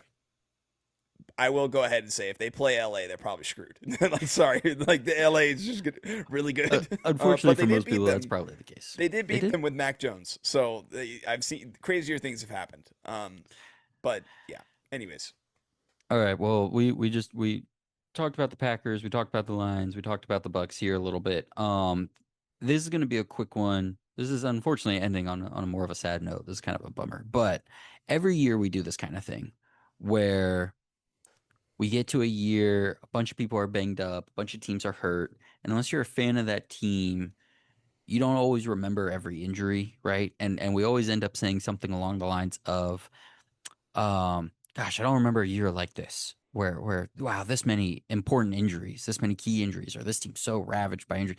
I've never seen a year like this. We always end up saying that. It's kind of a cliche at this point. And I'm yeah, not going to say that. And in an effort to not forget that, not forget this year's injuries, right? We're going to start it this year as essentially a time capsule. This is my How the Grinch Stole Christmas award for the teams that had their seasons robbed by season-ending injuries. Now, and this is officially going to the Packers because this is the most notable for right now at this point of the season. So here's the Packers graphic here. Sucks. This is such a bummer. I'll hit them at the end. But here are all the teams. I just want to remind everybody some of the big injuries that have happened this year. And I'm sure I'm even missing a team or two that I didn't even remember off the top of my head. But obviously the Commanders, the Bengals, the Ravens had major quarterback injuries from the start of the year that basically derailed them for the whole season, right? They just never really got a shot. The Ravens also saw their defense decimated, especially with guys like Ardarius Washington, Nnamdi Madubuike essentially missing all of the year. Then there's the Colts, who we obviously talked about. Juggernaut offense through the first 8 weeks of the season. Tough loss to the Pittsburgh Steelers. Daniel Jones broken leg. Daniel Jones torn Achilles, and they've lost 4 straight. They're now third in the division. They don't have a first round pick for the next 2 drafts. They'll probably miss the playoffs this season. Tough stuff. Season robbed. Then there's the Bucks, who started the year without Tristan Wirfs and Chris Godwin. As Wirfs returned, Cody Malk was lost for the year. Halfway through the season, Mike Evans also went down for several weeks with an injury. Overall, the Bucks had 8 different offensive line combinations so far in 2025, and they've been playing Sterling Shepard and Tez Johnson significant snaps at wide receiver. And while Baker was able to play hero for the first 5, 6 weeks, it's believed he's been battling through his own injury pretty much for the last, I don't know, month or two. And the Bucks have lost hold of the rope, losing 5 of the last 6 games since their bye week. Like they came out of a bye losing 5 of 6. That's tough. Again, probably several other teams we can mention here, but again, let's get back to the winner slash loser of this, and it's the Green Bay Packers. Green Bay was an inner circle team for me at the beginning of the year, like many others when they traded for Micah Parsons, and obviously there are ups and downs throughout the season, but we always saw flashes of what was a true Super Bowl contending team. Um, but here in this last month or so, they really started to solidify, right? They went through their own 6 different offensive line combinations before kind of settling on one before Elton Jenkins got hurt. And now Zach Tom is also injured. Um, they bring, Christian Watson comes back from his injury halfway through the season, and they started to settle back in to okay, everybody in the offense making sense. But don't forget, Jaden Reed also got hurt early in the season, so they were still even down a guy. But Watson coming in really helped. But now he's out for maybe a couple weeks here. Um, the defense had figured out how to combine last year's like scheme and helter-skelter nature with just having a superstar in Micah Parsons. Just in the last few weeks, they really just put all of that together the right way. But now Parsons is out for the year with the ACL injury, and that's obviously the big one. Um, so this is kind of just a like it's like a sad version of remembering some dudes. Like remember some injuries. Remember that year where like this happened to that team and that team never had a shot. And fans always know the like third linebacker that got hurt and was way more detrimental than anybody in the national media or you or I will ever know. But this year wanted to kind of remember these big teams, these big names, what happened, and it kind of culminates in the Packers losing Micah Parsons. Um, really as they were kind of figuring everything out. I don't have a good follow up to this. This isn't a good like lead in question to necessarily anything.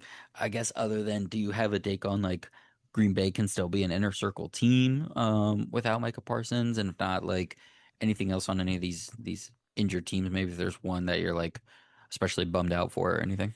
I am of the opinion that Green Bay, while I wouldn't say that they're an inner circle team, but if you look at the team like as it currently stands without Micah, right?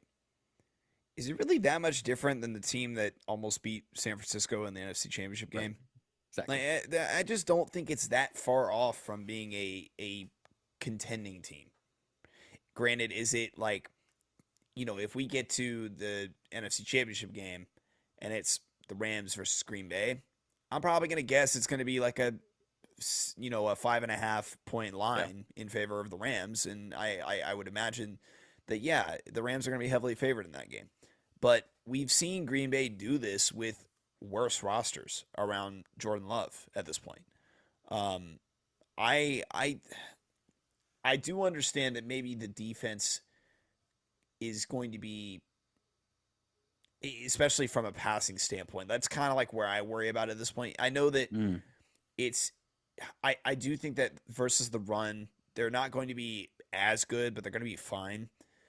But without Micah, it provides a different element to what you're going to have to expect from your secondary. A secondary that is down, like I believe I'm trying to remember who's injured in that secondary, but like they're without a couple of guys, right? gosh. Already. Um, Granted, like they finally have a good safety in Xavier McKinney. Like they haven't had that really on any version of their teams, but he's just one guy in the secondary. It's not like I think that it's still going to be difficult for them to like play as good defensively without Micah against the pass, which would be my worry. Because what we're going to end up seeing is, we're going to end up with a lot more Luke Van Ness. We're going to end up with a lot more of their depth pass rushers playing significant snaps, which those guys were doing that before. They just weren't that good at it. So it's it's just like they were just fine. So Right.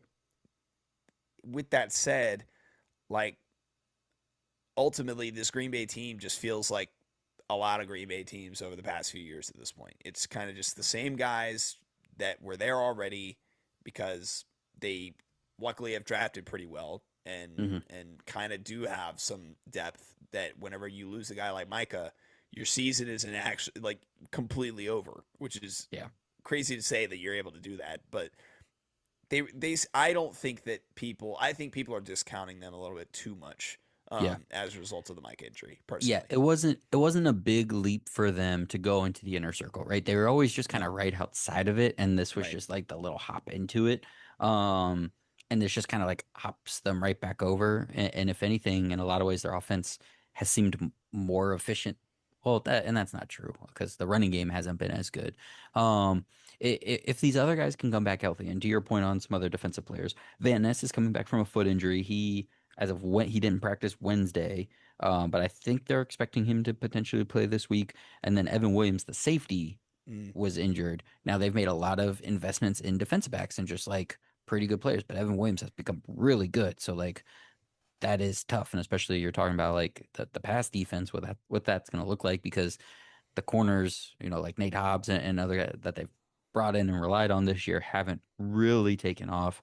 Um, but if this just puts them right back one step away, and then team because like yeah, it was a competitive playoffs for them 2 years ago. Last year, not really wild card round, lose 10-22 to the Eagles, but the Eagles were just a buzzsaw for the second yeah. half of the season on their way to the Super Bowl. So unless they're lining up against the Rams, you know, right away, which they probably aren't going to be, they're probably going to be in good shape. Who had the bye last year? God, I'm so bad at remembering. Was that the Lions last year? Did the Lions get the bye last year? Lions. Yeah. Must have Yeah. been, right? Yeah. Um, that didn't work out. Um, sorry, Mohammed. Um, so yeah, like and just like football's a weird game, and as I said earlier with um the 49ers, like the offense could still just get into shootouts with any of these teams, right? Like there's not one team again until the Rams where it's like the defense feels good enough and the offense feels good enough that can both stifle what the Packers can do. But the rest of the team has to get healthy because if Christian Watson's going to be in and out or slightly reduced, but Jaden Reed is supposedly coming back soon. He was activated off of IR. Um, and Zach Tom can get back healthy and Williams can get back, all those guys. If the rest of the team gets together, sure, there's still a chance. I don't think they're quite that inner circle, but at this point in the year, the inner circle it has shrunk anyways, right? So at this point, is it really just the Rams, the Bills, and the Patriots are probably the like true inner circle teams in these playoffs, and then which those are the MVP candidates that we talked about to start Yeah. the show. Um, It's funny how that works, huh? so yeah, right. Uh, Somehow my dad can't figure out why the Steelers aren't winning Super Bowls right now. But anyways, uh, yeah, the rest of these teams you think they could be fairly competitive with, even if it's just from an offensive standpoint. Yeah. And last year they're not getting that same turnover rate that they were last year, but maybe they can tap back into that for a playoff run, right? Because those are the Right. kinds of things it takes. It's Rashawn Gary getting Hmm. 6 sacks in 4 games. That sort of thing turns the playoffs. It's Xavier McKinney getting 2 picks and a fumble recovery in a playoffs that like can boost your whole postseason. Right. So It's they've Edge proven they can Cooper be like that. just going on a Yeah, heater, yeah, and yeah. 20 tackles and 5 behind the line of Yeah. scrimmage and in a game, stuff like that that fuels defenses to win championships. So they've proven they can be like an opportunistic defense in the past, and if they can, fall back on that, then I think they can certainly go all the way. Yeah. Are there any of those other teams? I know that you like named multiple teams. Obviously, Green Bay is kind of like the biggest player to Right. have like an injury like that. But are there any other teams that you wanted to touch on that you named like in the same way we just talked about Green Bay? Um, Because like the Colts, the thing is like they're not mathematically eliminated, but they're Yeah, and like we all kind of like obviously we didn't want it to happen this way, but we all kind of thought this was going to be fool's gold with the Colts, right? I don't yeah, think we ever truly got to the point where we believed they were inner circle.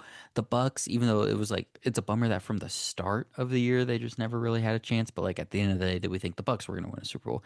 It's really just the Ravens, and like I could sit here with my Steelers stuff behind me and still even just be like, man, it's a bummer that like we just lost a Lamar Jackson season because he was hurt all year. The defense which historically starts slow. also was just hurt all year. Like that just never Yeah. really worked out. It probably wouldn't have worked out great for them anyways because Andrew Voorhees has turned out to be really, really bad at left guard, and that run game never was really going to get going anyways. But we just lost a whole, prime Lamar Jackson season, and there's all these questions about Baltimore right now. It's just like he was just hurt the whole time. Like Yeah. so that'd probably be the one. But at least from a us watching standpoint, like we got the Colts to be introduced for 8 weeks there. Like Jacksonville's still a player right now. Houston made a comeback. Denver took a leap. New England took a leap. So like we've had teams to replace them at least. Yeah. Um, but not having a Lamar Jackson Ravens team at this point is strange. And in a year where there's no Chiefs and Mahomes, like getting a Josh Allen Lamar Jackson AFC title game like would have been really interesting and really fascinating. Um, but that would probably be the closest one. To humor you on our way out, because I mean, this is your last award, and I will say, like, because I haven't really read up on it. I mean, I know that it was like a very strange, like, I don't know if it was an accident or what, but the whole Watt punctured lung situation. Oh Lordy. Like, Yeah, I didn't even mention is he from what you know? Because I haven't really read up on this. Is he projected to be back before the playoffs, or is there just nothing on it? I think it's one of those things where there's technically like no timetable. But I think the expectation is probably Okay. just because they're still even at this point, they're like, he might play this week. And Oh, he's a okay. Watt and he's TJ and it is what it Okay. is. But I expect he will be back, but it also is one of those things that with no designated timetable and just where the degree of what that is from a personal standpoint, like I also just wouldn't be shocked if it just didn't happen. Yeah. Um Only reason I bring it up is yeah. because, if I guess if there's one more like major injury that kind of has an impact on the remainder of the season, the TJ Watt's a big Steelers deal. team's looking like they're probably going to win the division. And Yeah. with, I mean, like, not to say it this way, but like with TJ Watt, if he's there, the Steelers winning one playoff game would not shock me. But like him not being there makes it really tough for me to see any kind of scenario where that happens, and that's kind of like the why given that we're talking about these major injuries and kind of changing what we think of the teams going into the postseason, it's kind of one of those sneaky ones where it's like nobody's considering the Steelers as a real contender of any kind. Right. Like they're just kind of there. They're a placeholder who just happened to win their division because it was a down year in the division, right? But with like the 5 seed right now is what, Buffalo? Yes. Hmm. Okay. So let's just say it's Buffalo. Doesn't matter. It doesn't Probably matter. not going to matter. Doesn't matter. But I'm just saying, like, I guess my point is that, like, Literally the worst matchup in the entire yeah, AFC. yeah, it's like, I mean, I would hope it's not Buffalo for your sake, but I guess maybe let's say it's like, I don't know, Jacksonville. It'd be a quick and painless death, though. Yeah. Just There's not like 10 there's an minutes in the second outside quarter, yeah, 21 there's an 0. outs I guess my point is there's like an outside chance that like with the right matchup there's a world where Right. Any of these other teams, the yeah, Steelers, I could see yeah. doing That, something. that And that's all I wanted to bring to up that was opportunistic defense sort of thing in the yeah. playoffs, like TJ Watt can go into any game and have 3 sacks, a forced fumble, and 2 bat downs and like Yeah. Yeah. wreck a But game without but himself. without TJ Watt there, like if that's an Yeah, it's injury that just ends up then it's just like it's one less team that's just completely a non factor. So well, we did it. You got me to talk about the Pittsburgh Steelers at the hour 45 mark for 3 minutes. So that means the podcast is over. Peyton, thank you so much for being here and handing out your awards. Man, I loved, my, we're not going to do a whole conversation on this, but my process for the awards is always like, I just watch what's going on. I pick out some things that are interesting. Then I try to actually like convolute what the award would actually be, and then I try to put a fun name to it. And when you sent me yours and they were all holiday movies, everything clicked. So I really appreciated that. Everybody watch your holiday movies. Everybody watch your not just your classics like some of the ones we mentioned, but get on your Hallmark Lifetime cheesy Christmas movies. I've watched about 10 of those already this season. I'm loving it. I fire one up after this, and have a great holiday. We will talk to you. There will be a pod next week. Ben and I are going to record it early. I don't know what day I'm going to release it. I'm probably not going to release it on Christmas Day. might be a Nobody's gonna care bad about business that. decision. Yeah, but the last 2 years way calendars work, the amount of holidays that have fallen on a Thursday is tough for me. But Yeah. what? Yeah, Having no big deal. a Thursday release pod and having Christmas and New Year's Day be on Thanksgiving, Thursdays and obviously, every year. Like Thanksgiving. I should have thought ahead about the whole Thanksgiving thing. But anyways, whatever. Who cares? That's gonna do it. I didn't do the full thing, but if you're here on YouTube, thank you so much for checking this out. Like, subscribe, comment. We'll love to have some interactions here. Check out Box Score Network. Check out the Box Score Network YouTube. Draft stuff is going up. So if you're ready for the 2026 draft, as much as we are, you're going to start seeing, and you will already see content on that if you go over there. Check out the other pods on Box Score Network. And hey, if you're just listening to the old Apple, Spotify, One Day One Audio listeners, we thank you and appreciate you as always. So until next time, have fun and be safe out there.